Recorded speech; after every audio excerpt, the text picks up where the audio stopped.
সূরাতুল ফাতিহা তেলাওয়াত করছি। আমাদের সবচেয়ে পরিচিত একটা সূরা। আল্লাহর কোরআন যদি কোনো কপাল পোড়া নাও শিখে থাকে, সে মসজিদের ইমাম সাহেবের কাছে শুনে শুনে হলো এই সূরাটা মুখস্থ করছে। একটা বেদিন পর্যন্ত, একটা হিন্দু পর্যন্ত এই সূরাটা চেষ্টা করলে বলতে পারবে। কথা ঠিক না বেটি? এমন একটি পরিচিত সূরা আপনাদের মাঝে আমি তেলাওয়াত করেছি। সূরাতুর নাম সূরাতুল ফাতিহা। বলেন সূরার নাম কি? এই সূরার মধ্যে 7টা আয়াত আছে। কয়টা আয়াত আছে? একটা রুকু আছে। সূরাখানা নাজিল হয় মক্কা নগরে। কোথায় নাজিল হয়? এই সূরার নাম সূরাতুল ফাতিহা। ফাতিহা শব্দের অর্থ হলো আরম্ভকারী। বাংলা অর্থ কি? আরম্ভকারী। এই সূরাকে আরম্ভকারী সূরা বলা হয় কেন? 3 কারণে। বলেন কয় কারণে? কয় কারণে? 1 নম্বর কারণ হলো এই সূরা দিয়ে আল্লাহ কোরআন শরীফ আরম্ভ করেছেন। যেরকম সুবহানাল্লাহ।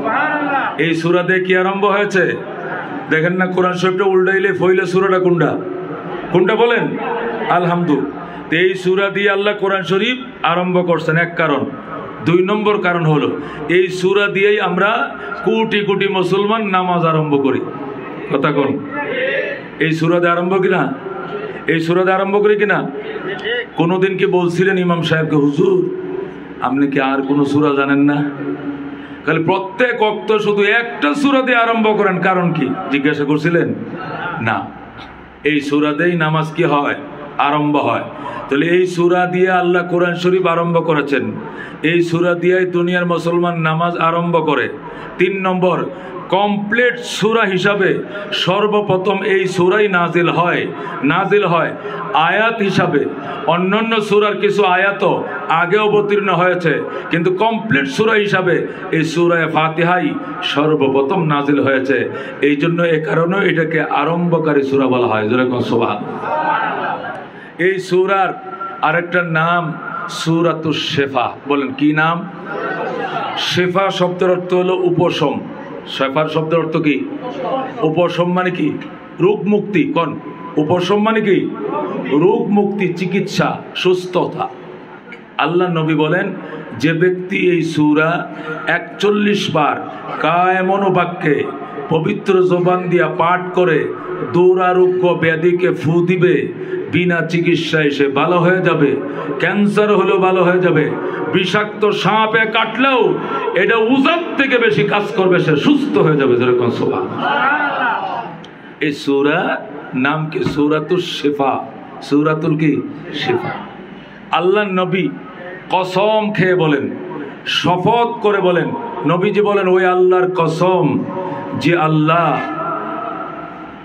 তার হাতে আমার জীবন, ওই আল্লাহর কসম করে বলছি, তাওরাতের মধ্যে এমন একটা সূরা নাজিল হয় নাই।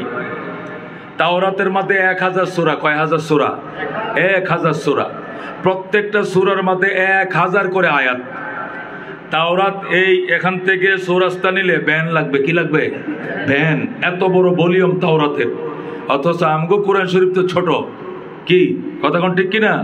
বড় পকেট হলে পকেটেই নেওয়া যাবে।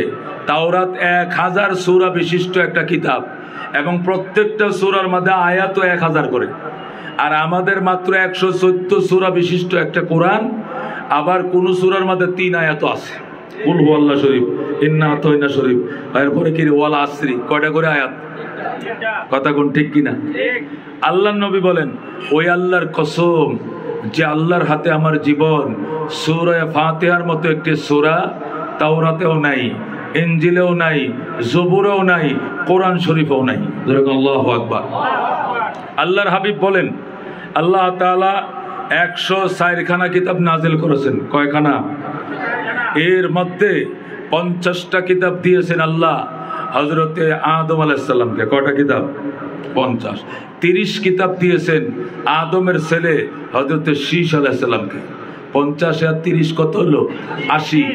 20টি কিতাব দিয়েছেন হযরতে ইব্রাহিম আলাইহিস সালামকে। কত হলো? 100। তাওরাত দিয়েছেন মূসা আলাইহিস সালামকে 101। ইনজিল দিয়েছেন ঈসা আলাইহিস সালামকে 102। এবং জবুর দিয়েছেন দাউদ আলাইহিস সালামকে। কত হলো? 103। নবী বলেন 103 কিতাবের ভিতরে যত ইলম আছে, আমাকে যে 104 নম্বর কিতাবটা দিয়েছেন কোরআন, এর ভিতরে সমস্ত কিতাবের ইলম ঢুকিয়ে দেওয়া হয়েছে। আল্লাহু আকবার। এবার আসুন, তাহলে 103 খানা কিতাবের ইলম কোরআনে, নবী এবার বলেন এই গোটা কোরআনের ইলম সূরা ফাতিহার ভিতরে ঢুকানো হয়েছে। আল্লাহু আকবার। এবার বুঝেন সূরা ফাতিহা কাকে বলে। এই জন্য নবীজি বলেন এই সূরার আরেক নাম উম্মুল কিতাব। এই সূরার আরেক নাম কি? উম্মুল কিতাব। উম্মুন মানে মা, উম্মুল কিতাব মানে কিতাবের মা। এটা গোটা কোরআন শরীফের মা। উম্মুল কোরআন, এটাকে কোরআনের মা বলা হয়, আম্মা জান বলা হয়। আল্লাহু আকবার। আল্লাহর হাবিব বলেন আল্লাহ তাআলা 30 পারা কোরআনে যা বলেছেন তার সার গর্ব, সার মর্ম, সার সংক্ষেপ এই সূরা ফাতিহার ভিতরে ঢুকিয়ে দিয়েছেন। আল্লাহু আকবার। অর্থাৎ গোটা 30 পারা কোরআন সূরা ফাতিহার ব্যাখ্যা, সূরা ফাতিহার তাফসীর। আল্লাহু আকবার। এই সূরার আরেক নাম সাবে মাসানি। সাবে মাসানি, সাবুনত 7 মাসানি বলা হয় যেটাকে বারবার পড়া হয়। ওই 7 আয়াত বিশিষ্ট সূরা যেটাকে বারবার বারবার তেলাওয়াত করা হয়, এছাড়া নামাজ হয় না। قال رسول الله صلى الله عليه وسلم لا صلاة لمن لا يقرأ بفاتحة الكتاب। নবী বলেন ওর নামাজই হবে না যে সূরা ফাতিহা পড়বে না। সূরা ফাতিহা ছাড়া কি হবে না? নামাজই হবে না। এই জন্য উলামায়ে কেরাম লেখেন একা যত নামাজ পড়বেন, ফরজ নামাজ হোক সূরা ফাতিহা পড়তে হবে, ওয়াজিব নামাজ হোক পড়তে হবে, সুন্নাহ নামাজ হোক পড়তে হবে, নফল নামাজ হোক পড়তে হবে। শুধুমাত্র যদি ইমামের পিছনে দাঁড়ান তাহলে আপনাকে পড়তে হবে না। ইমামের পড়াই আপনার পড়ার জন্য কি হবে? যথেষ্ট হবে। কেন? মুক্তাদির জন্য নবী আবার ভিন্ন হাদিস বলেছেন। কি বলেছেন? ইযা কানা লাকুম ইমামুন ফাকিরাতুল ইমাম লাকুম কিরাআ। যদি তোমাদের ইমাম থাকে তাহলে ইমামের কেরাতেই তোমাদের কেরাতের জন্য কি হবে? যথেষ্ট হবে। তোমাকে আর কেরাত পড়তে হবে না। এই জন্য মুক্তাদি ব্যতীত একা নামাজ পড়ুন না, অথবা ইমামতি করুন না। ফরজ নামাজ হোক, ওয়াজিব হোক, সুন্নত হোক, নফল হোক, যে কোনো নামাজে সূরা ফাতিহা পড়তেই হবে। কেন? এটার ভিতরে কোরআনের সার মর্ম লুকিয়ে রয়েছে।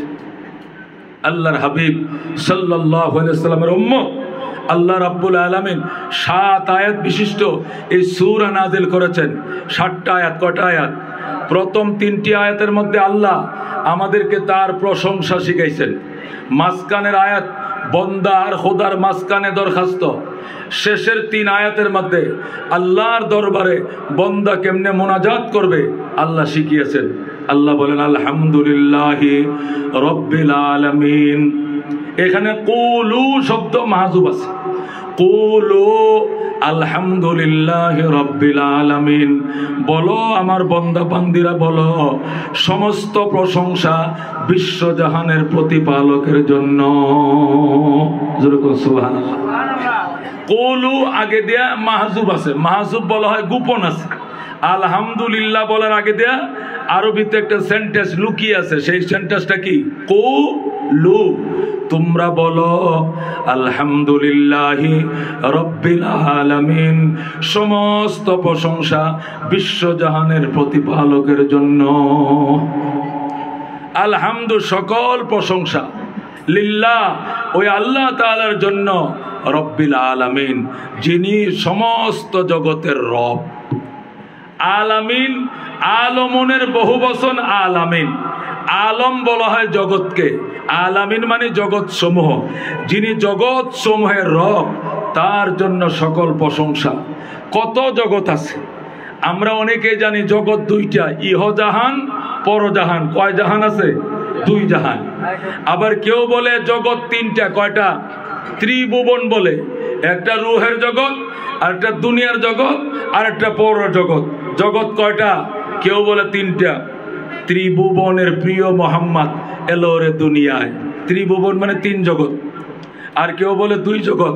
আসলে জগৎ কত? তাফসীরে রুহুল মাআনিতে ওই দিন দেখলাম জগৎ 18,000। আল্লাহু আকবার। কয় হাজার? 18,000। রুহুল বয়ানওয়ালা লেখে জগৎ 80,000। বলে আল্লাহু আকবার।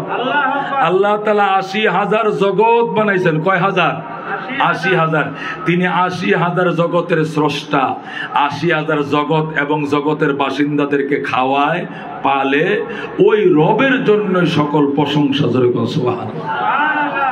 জগৎ কত হাজার আছে? 80,000। এটা কেমনে? আল্লাহু আকবার। এগুলো আমরা জানি না, এটা জ্ঞান ও বিজ্ঞানে ধরবে না। যেভাবে কোরআন হাদিসে আছে সেটাকে বিশ্বাস করতে হবে। আলমে বতনে মায়ের পেট, এর একটা জগৎ। আলমে আরওয়া, রুহের একটা জগৎ। আলমে দুনিয়া, এটা একটা জগৎ। আলমে বরজক, কবর, এটা জগৎ। আলমে হাসর, এটা একটা জগৎ। আলমে জান্নাত, এটা জগৎ। আলমে জাহান্নাম, এটা একটা জগৎ। আলমে সামা, এটা একটা জগৎ। আলমে আরদ, একটা জগৎ। আলমে বরজখ, এরকম জগৎ। এরকম জগৎ আছে 80,000। যেরকম আল্লাহু আকবার। আল্লাহ বলেন, বলো সমস্ত প্রশংসা ওই আল্লাহর জন্য, যিনি সকল জগতের রব। রব মানে কি? প্রতিপালক। বলেন রব মানে কি? প্রতিপালক। প্রতিপালক কাকে বলে? মুফাসসিরিনে কেরাম বলেন প্রতিপালক বলা হয় যিনি ধীরে ধীরে, আস্তে আস্তে, পর্যায়ক্রমে যাকে যা দিয়া লালন পালন করা লাগে তার জন্য তৎক্ষণাৎ সেই ব্যবস্থা করতে পারেন, ওই মহান প্রতিপালককে রব বলা হয়। সুবহানাল্লাহ। ধীরে ধীরে, আস্তে আস্তে যাকে যা খাওয়ায়া লালন পালন করতে হয় তার জন্য তৎক্ষণাৎ সেই ব্যবস্থা করেন যিনি, ওকে বলা হয় রব।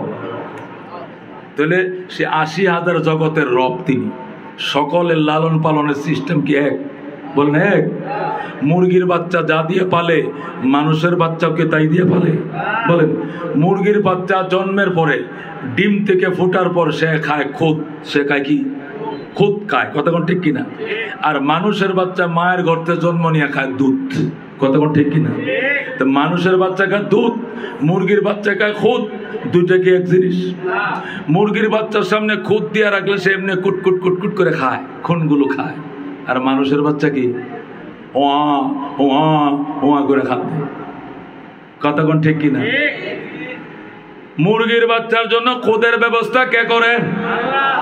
মানুষের বাচ্চার জন্য দুধের ব্যবস্থা কে করে? যখন মানুষটা তার পেটের ভিতরে ঢুকছে, মায়ের বুকের মধ্যে দুধের ঝর্ণা ফিট করে ফেলছে আমার আল্লাহ। ঠিক কিনা? কি সুন্দর দুইটা স্তনের মধ্যে আল্লাহ দুধের ঝর্ণা দিয়ে রাখছে। এই দুধের মধ্যে 32টা নাল, এই বাম দুধের মধ্যে 32টা নাল। চিকন চুলের মতো এই নালগুলো দিয়ে দুধ বের হয় আর সন্তান আরামে খায়। একে বলে রব। আল্লাহু আকবার। 32 নাল না দিয়ে যদি এক নাল মুড়া করে দুধ বের হতো, বাচ্চা বিষুম খাইয়া দুধে গিরে লাইগা ঘুমের মধ্যে মাও ঘুমায়, বাচ্চা ঘুমায়, দুধ কিন্তু টানতেছে। কতক্ষণ ঠিক কিনা? ওই সময় বড় নালে দুধ বের হলে দুধে বিষুম খাইয়া গলায় গিরে লেগে বাচ্চা মারা দিত।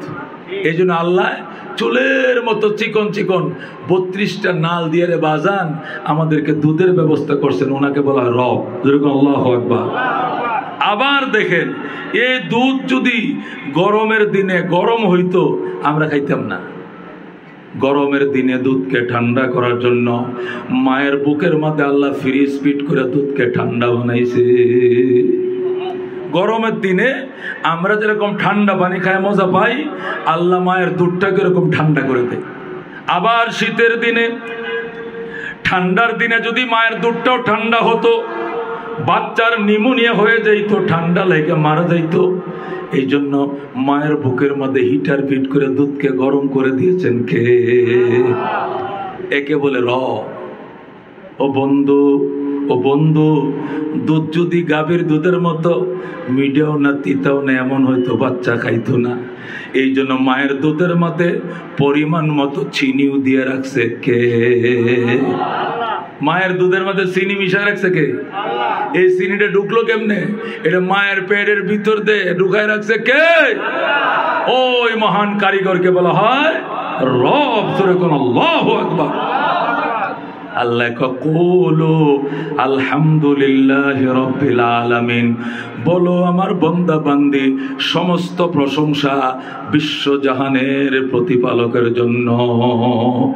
বন্দায় যখন বলে আলহামদুলিল্লাহি রাব্বিল আলামিন, আল্লাহ বলে হামিদানি আবদি, দেখো দেখো ফেরেশতারা দেখো আমার বন্দা আমার প্রশংসা করে।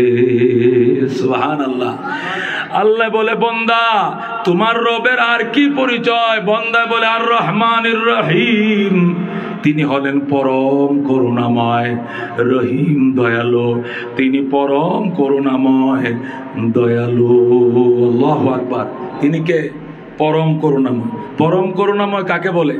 যার করুণার কোনো দাড়ি ক্ষমা নাই, যার করুণার কোনো আইল নাই, কোটা নাই, এরিয়া নাই, সকলের জন্য যার দয়ার দরজা খোলা, ওই মহান মায়ার আদারকে বলা হয় রহমান। হযরত ইব্রাহিম আলাইহিস সালাম মেহমান ছাড়া খানা খায় না। আরেকদিন ইব্রাহিমের বাড়িতে মেহমান নাই, বাজারে গেছে, চৌরাস্তায় মেহমান আনতো। ওই চাচা কি করেন? সাহায্য তুলি। কেন? দুপুরে ভাত খাই নাই, হোটেলে খাবো। সাহায্য তোলা লাগতো না, ইব্রাহিমের সাথে আসেন। চাচারে ইব্রাহিম আইনা নিজের সাথে বসায় বলে কুল বিসমিল্লাহ, খা। এই চাচা খা, পয়গম্বরের সাথে খা। চিনোস আমারে? আমি আল্লাহর খলিল ইব্রাহিম, আমি মেহমান ছাড়া খানা খাই না। আজকে মেহমান আহে নাই, এই জন্য তোমারে বাজার থেকে ডাইকে আনছি চৌরাস্তাতে, খা বেটা, তবে বিসমিল্লাহ কয়ে খা। বুড়ায় বলে মা কুল বিসমিল্লাহ। ইব্রাহিম আমি তো বিসমিল্লাহ বলি না। ইব্রাহিম আলাইহিস সালাম কত বিসমিল্লাহ বলস না কেন? আমি হিন্দু, আমি বিসমিল্লাহ টিসমিল্লাহ বিশ্বাস করি না। ইব্রাহিম কয় গেট আউট, বিয়াদব। আল্লাহর পয়গম্বরের সাথে খাবি, আবার কস বিসমিল্লাহ কস না। যা, তুই উবাস আমি উবাস, আমিও খাবো না তোরও খাও। দিছে উঠাইয়া চাচায় আবার চৌরাস্তার দিকে রওনা হয়েছে। কই ইব্রাহিম আপনি ডাইকে নিছেন, আপনি আবার ফাতের বাতের তেন উঠাই দিয়েছেন, আমার কি দোষ? আমার কি দোষ? আপনি নিলেন, কুত্তরও তো মানুষ ফাতের বাতে উঠাই দেয় না, আপনি কেন উঠাই দিলেন? আহারে এই বেচারা মনে মনে এগুলো বলতেছে আর যাইতেছে, জিবরাইল এসে গেছে। আল্লাহু আকবার। ইব্রাহিম এটার আমি 80 বছর আগে দুনিয়াতে সৃষ্টি করছি, কোনোদিন একবারও আমাকে আল্লাহ কয়ে ডাকে নাই, একদিনও আমাকে আল্লাহ কয়ে ডাকে নাই। তবু গো আমি ডেলি তারে 2 বেলা খাওয়াই, আমি একদিনও এর উপবাস রাখি নাই। অথচ আমার একটা কথাও মানে নাই 80 বছরে, একবার ভুল আমার আল্লাহ কয়ে ডাক দেয় নাই, আমি একদিন তার উপবাস রাখলাম না। আর আজকে আপনি বলছেন বিসমিল্লাহ ক, হে বিসমিল্লাহ বলে নাই, এই জন্য উঠাই দিলেন, আপনি কামটা ঠিক করেন নাই।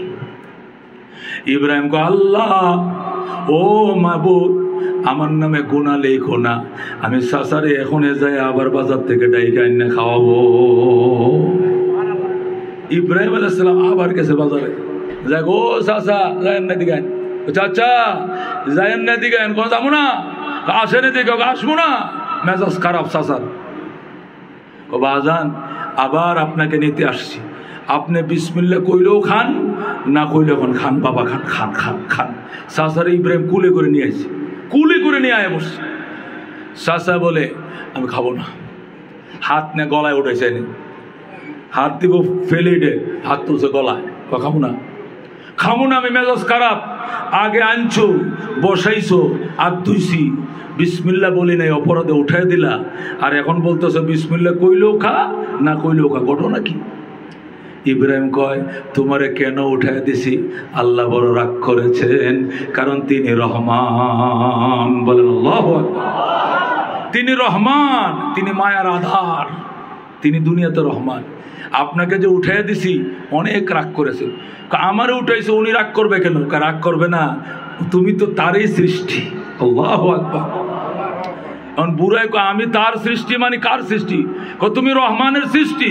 রহমান না কেটা আবার শুনছেন কথা? এরা মনে করছে দক্ষিণে বাড়ির রহমান, এরা দক্ষিণে বাড়ি এক রহমান আছেন আব্দুর রহমান, হে মনে করছে হ্যাঁ রহমান কেটা? ইব্রাহিম বলে যিনি তোমারে 80 বছর আগে বানাইছে।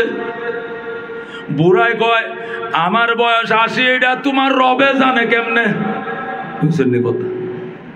ইব্রাহিম কয় আল্লাহ তোরে বানাইছে, তো তোর বয়স 80 না, আল্লাহ জানতো না তো তোর বাপে জানবো বেটা? যে বানাইছে জানবো না তোর বয়স কত? আল্লাহ বলছে তোরে নাকি 80 বছর আগে জন্ম সৃষ্টি করছে, তুই নাকি কোনোদিন আল্লাহ ডাকস না? কয় না, আমি তো ডাকি নাই, আমি তো আল্লাহ চিনি না। এরপরেও নাকি জীবনে তুই উপাস আসিল না? কয় না, আমার যতটুকু মনে পড়ে জীবনে আমি উপাস ছিলাম না। ইব্রাহিম কয় সে আল্লাহ বড় রাগ করেছে যখন আমি তোরে ভাতের ভাত থেকে উঠে দিছি, এই জন্য আমি আল্লাহর কাছে ক্ষমা চেয়েছি, তোরে ডেকে এনেছি। বাবা বিসমিল্লাহ কইলেও খা, না কইলেও খা, কারণ দুনিয়াতে আল্লাহ মায়ের আদার রহমান। আল্লাহু আকবার। সাসায় কয় উনি নি রহ, তুমি নি তার খলিল? কহ আমি তারই খলিলুল্লাহ। আল্লাহু আকবার। সাসায় কয় আমি কানো ধরছি, ওই রবের গোলামের খাতায় নাম না লেখায়া জীবনে খানা খাবো না। আমার পরে দোলা ইলাহা ইল্লাল্লাহ ইব্রাহিম খলিলুল্লাহ, সাথে সাথেই পুরা কালমা পরে মুসলমান হয়ে যায়। সুবহানাল্লাহ। বাজান এই জন্য রব ছিল, রব ছিল, দয়াময়কে ছিল, তার প্রশংসা করো। গতকালকে 27 আমার মাহফিল ছিল, তো সভাপতি হইল 27 দারুল মাদ্রাসার প্রিন্সিপাল সাহেব মুফতি আবুল কাশেম সাহেব। উনি আমার আগে 4-5 মিনিট কথা বলছে। উনি একটা কারগুজারি শুনেছে। উনি বলতেছে, হে মানুষ, খবরদার জীবনে যে অবস্থায় থাকো আল্লাহর প্রশংসার বাহিরে যেও না। তুমি ক্ষমতার থেকে নেমে পড়েছ, তোমাকে নামিয়ে দেওয়া হয়েছে, তবু তোমাকে বলতে হবে আলহামদুলিল্লাহ। তুমি 15 বছর আলহামদুলিল্লাহ বলছো, আর এখন যদি বলো নাউজুবিল্লাহ হবে না, এখনো তোমাকে বলতে হবে কি আলহামদুলিল্লাহ। আমি ক্ষমতায় ছিলাম তখনও আলহামদুলিল্লাহ, এখন নামিয়ে দিয়েছে রব, এখনো বলতে হবে কি আলহামদুলিল্লাহ।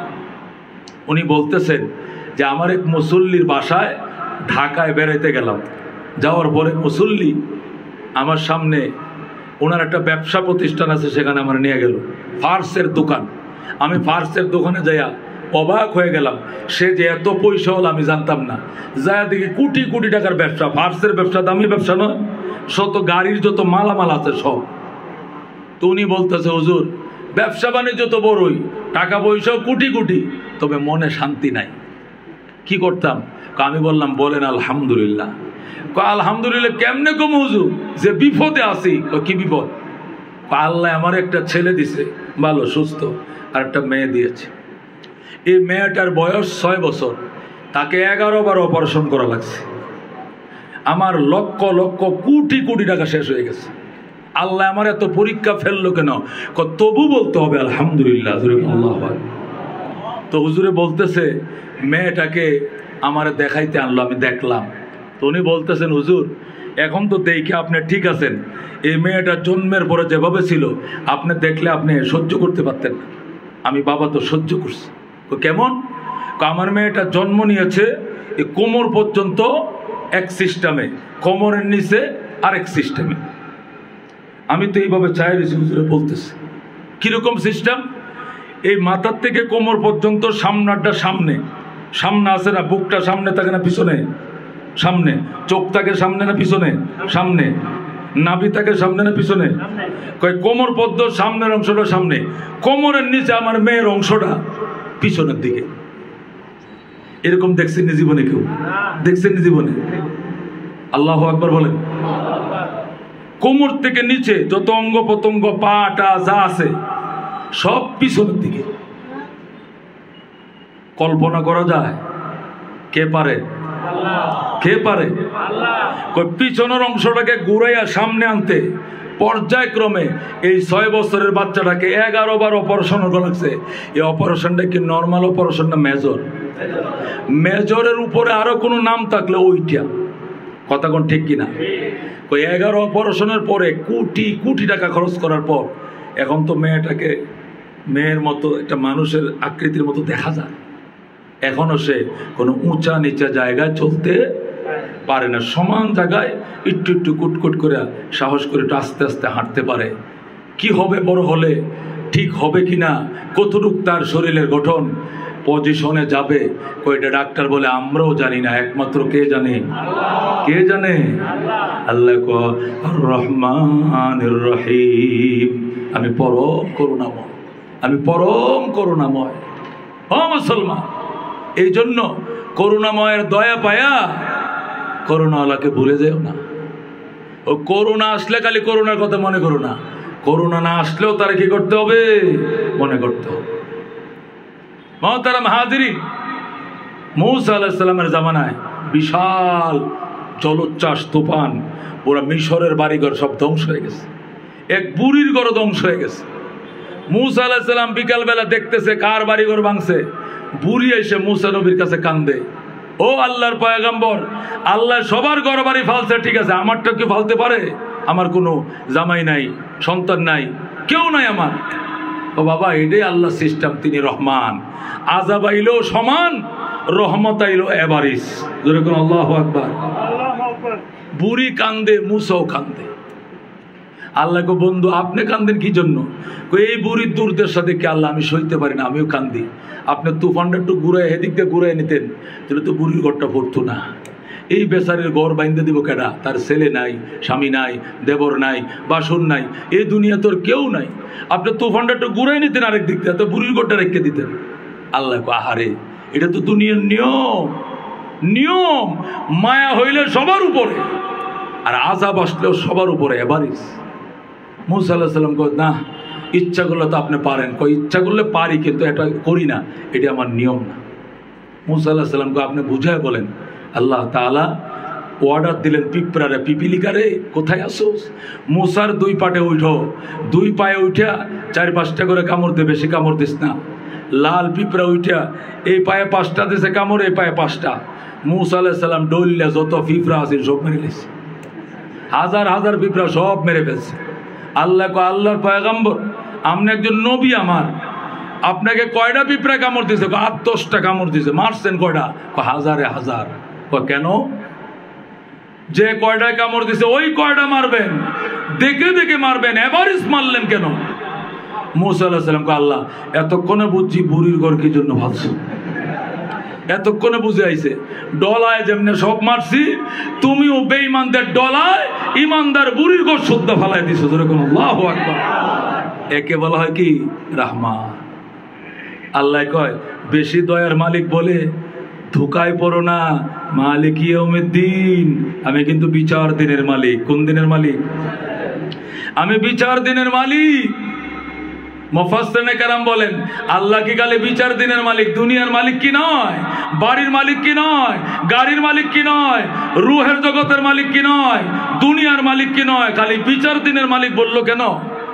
কই, এটা মাজাজান। আল্লাহ আল্লাহ সবকিছুরই মালিক। দুনিয়াতে নকল মালিকানা আল্লাহ দেয়। যেরকম জিজ্ঞাসা করলে বাড়ি কারো, এই বাড়ির মালিক কে? করজব আলী। এই বাড়ির মালিক কি? করম আলী। এই বাড়ির মালিক কি? কদম আলী। গাড়ির মালিক কি? আব্দুল সামাদ। এই হুন্ডার মালিক কি? আব্দুর রহমান। দুনিয়াতে নকল মালিক তো অন্য ইউজ করে, কিন্তু পরকালে কোনো নকল মালিক ইউজ হবে না, সব মালিকানা কার? আল্লাহ। দুনিয়াতে রহমান পাইয়া যে সুবিধা নিছ, মনে করিও না পরকালেও নেবা, ওই দিন কিন্তু আলাদা হয়ে যাইবা। কারণ আনার রহমানু ফিদ দুনিয়া ও রহিমুন ফিল আখিরা, আমি দুনিয়াতে রহমান, পরকালে রহিম। পরকালে কি? রহিম। পাপীকে জিজ্ঞাসা করা হবে, পাপী পাপ করছিলে কেন? বলবে ওয়াল্লাহি রাব্বিনা, আপনার জাতের কসম হে রব, মা কুন্না মুশরিকিন, আমরা শিরিক করি নাই। আল্লাহ বলবে, দুনিয়াতে মিথ্যা কথা কইয়া এত সাহস বাড়ছে, হাসরের ময়দানে মিথ্যা কথা কস? এই তালা লাগা মুখে। পরে তালা লাগাইব ঠোঁটের মধ্যে লাগায়। আল্লাহ বলবে, আলিয়াউমা নাখতিমু আলা আফওয়াহিহিম ওয়া তুকাল্লিমুনা আইদিহিম ওয়া তাশহাদু আরজুলুহুম বিমা কানু ইয়াকসিবুন। তালা লাগাও, মুখে তালা দাও, হাতে কথা বলবে, পায়ে কথা বলবে, অঙ্গ পতঙ্গ তোমার বিরুদ্ধে সাক্ষী দিবে। মুসলমান খবরদার, সাবধান হয়ে যাও মুসলমান। হুঁশে কাজ করবা, জোশে নয়। কথা ঠিক কিনা? যত বড় ক্ষমতার মালিক হও না কেন,